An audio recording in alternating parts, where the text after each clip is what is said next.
Ladies, gamers, and gentlemen, welcome to Crux Gaming's YouTube channel. My name is Noir. Let's jump into game 2 of a best of 3 between We Wanna Win Clan eXodis, the green Protoss player, spawning in the bottom right position on Acheron Wastes.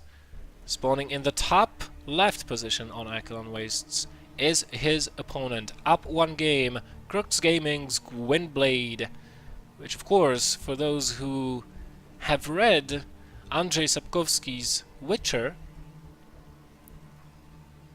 should know that Gwynbleidd means the Witcher in Elvish in those series.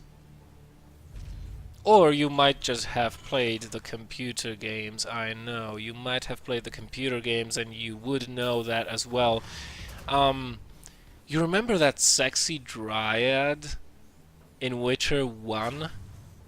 I mean, okay, I'm going to ask you a question, guys. If you played Witcher 1, you know that for every woman that you slept with, for every woman that you scored with, you got a sexy card, a collector's card, like a pinup, right? With a half-naked babe on it. So, I'm just going to ask you, if you played, or those of you that have played Witcher 1, how many of you have tried to do everything in your power to get the maximum amount of cards possible on the first playthrough? How many of you wanted all the pinups and all the naughty pictures?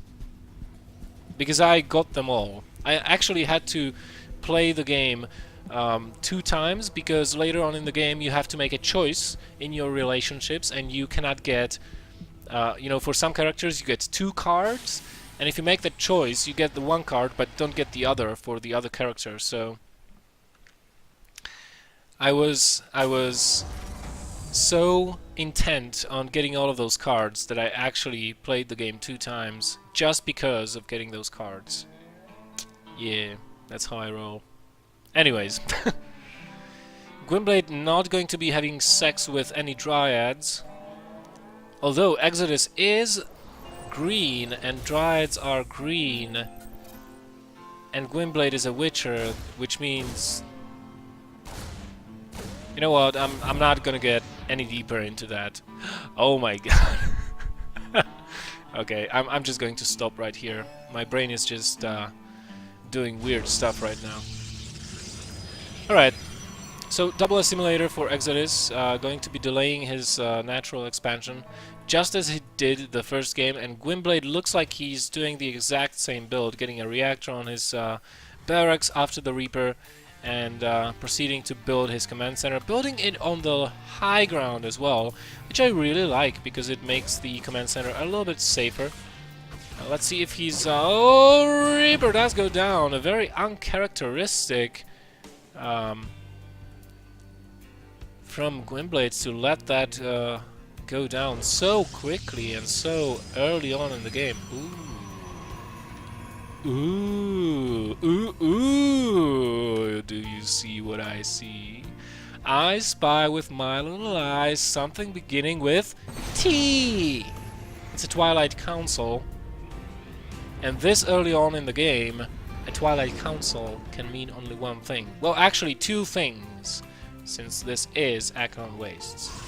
This is going to be a blink all-in, or it's going to be a DT play, and since we have 4 gateways going up, I kind of have to suspect this is going to be a blink all-in off of 1 base. Show me that blink, eXodis. There we go. Showing me that blink like a good lad. Now Gwynbleidd, for some reason, he is pulling back, because he did not see the expansion. It's 5 minutes 58 seconds. He sees the probe moving out. That is so huge. And he's making the correct decision here. Look at the number of bunkers that are starting to be built. He would be wise to build one over here as well, because this is a very common area to blink over with. With the mothership core giving high ground vision, you can actually do that. Of course, if Gwynbleidd had a factory right now, Widow Mines would be a very good addition to his defensive forces. Gwynbleidd setting himself up for a strong defense. eXodis trying to go in, but yep, nope, not gonna happen. 8 Marines and 2 bunkers says no to any kind of pushes. There goes the scan. Gwynbleidd wants to know if there's a Dark Shrine coming or not. And the blink should be done in a couple of minutes here. There goes the bunkers, or there go the bunkers that I talked about before. And Gwynbleidd has a perfect position right now. He knows exactly where his opponent's army is. He knows exactly what his opponent is trying to do here. And as the blink is finishing up, 15 more seconds to go, Gwynbleidd, he is going to be ready for this. Now he needs as many Marauders as he can. He's going to have 2 Marauders by the time eXodis blinks up. eXodis not even caring to scout forward with the Mothership Core, blinks in with all of his Stalkers and might actually lose a couple of them. There goes the recall. Not fast enough on sniping the Mothership Core, so most of those units end up being safe, and eXodis going to take his expansion. He still will be a little bit behind his opponent in terms of expansion timing, or expansion utility, should I say, as Gwynbleidd was forbidden to mine from his natural expansion for such a long time. But now that he salvaged all those bunkers, you know, he gave himself a nice boost to his economy, if even short term. And yeah, it's going to be Templar Archives straight up. Gwynbleidd securing his natural expansion, and I think he's going to be scanning again to see how big of an army his opponent has. Remember, Stim is done now. So Gwynbleidd might actually try and go for this. There's not that many force fields, so the majority of the army consists of Stalkers. There is no additional tech, basically.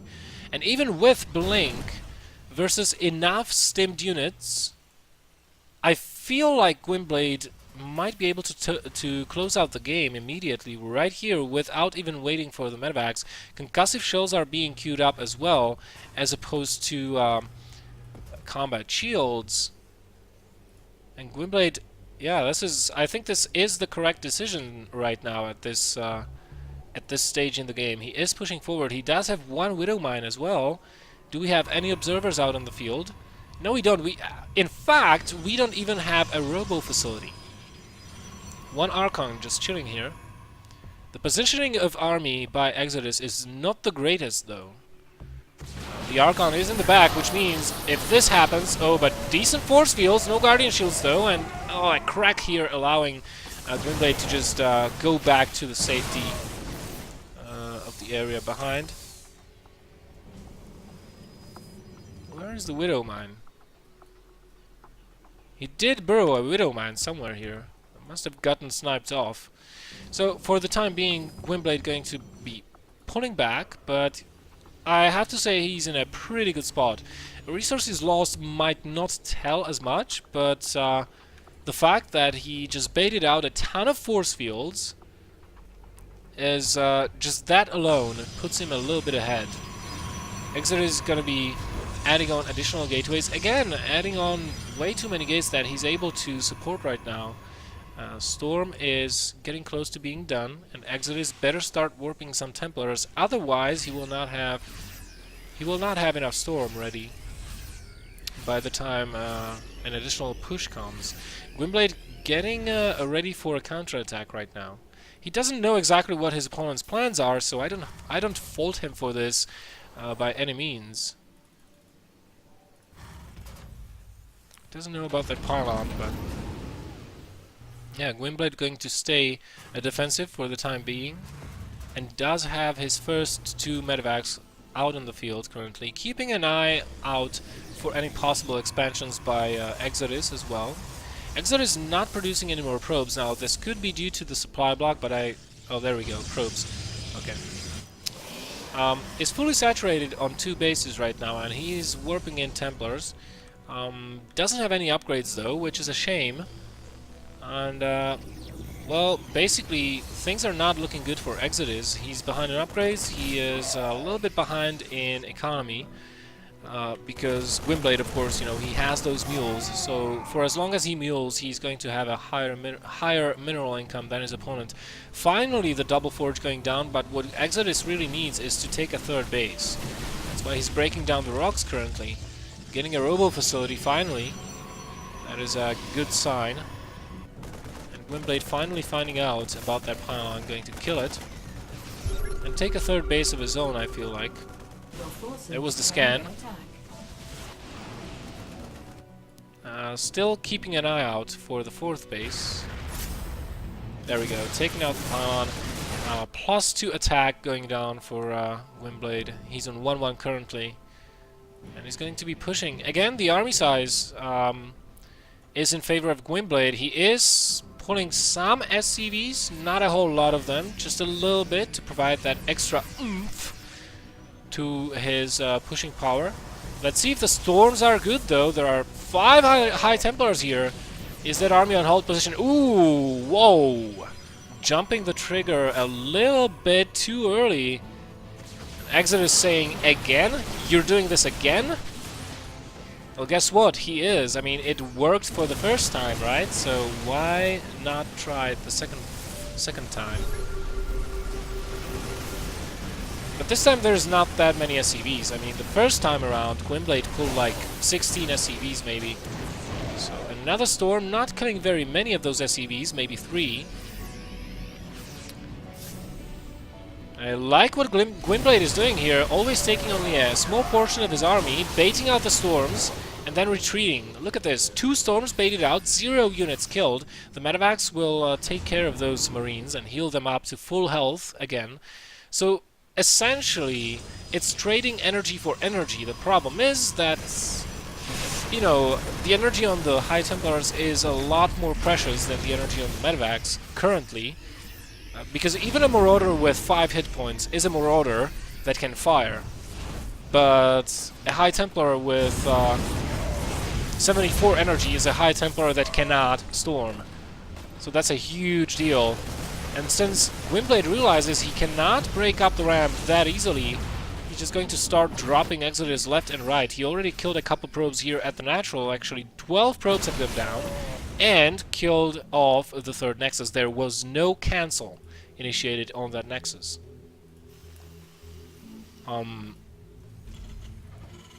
You know, Gwynbleidd might want to think about starting up a third base, to be quite honest. Because even though his army size is comparable to that of the Protoss, he cannot engage this army. Not versus these storms. I mean, with charge done, eXodis could actually try to push down the ramp and utilize his storms to decimate this army. The upgrades, of course, are heavily in favor of Gwynbleidd, but the storms ignore armor.